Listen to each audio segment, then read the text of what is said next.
Hi guys, for today's video, nandito na naman tayo sa ating bukid mga lods.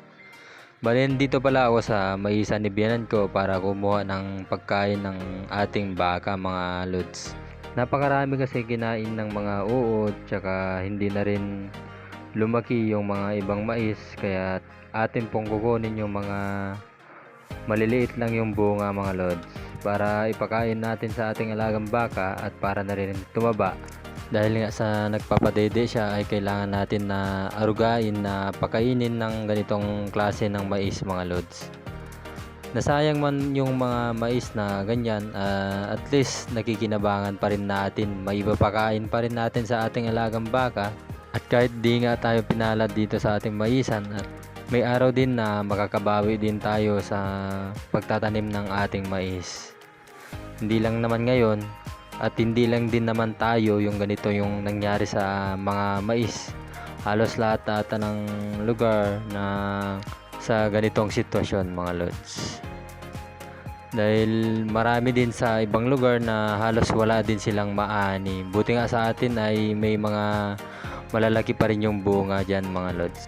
Bali, isang tali lang pala yung kukunin natin dito mga lods, dahil hindi naman nakakain agad ng ating alagang baka yan.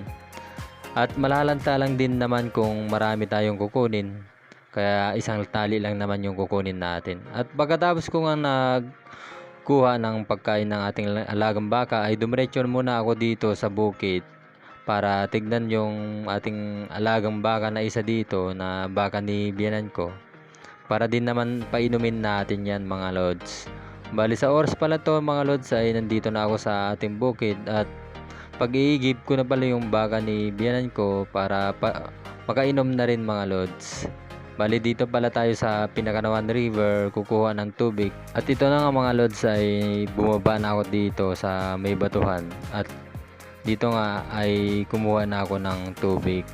Bali isang galon lang pala yung kukunin natin dyan mga lods, dahil hindi din naman mauubos to ng ating alagang baka mga lods. Bonus na lang talaga kung may magsabi sa'yo na cute ka, kung wala na tayong magagawa. Ganito lang talaga ang buhay mga lods sa bukid. Kailangan natin sipag at tiyaga para sa ating mga alaga na pananim, mga hayop at iba pa mga lods. Bali nandito na pala tayo sa baka ni biyanan ko. At nailagay ko na rin yung inumin niya kanina mga lods. At dito pala yung maisan natin na namatay, binaha ng tubig mga lods.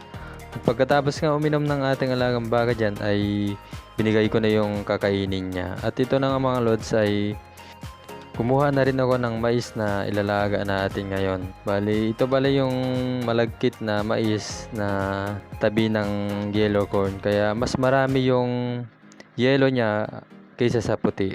At paano ba yan mga lods? Bukas na lang ulit. Bye bye!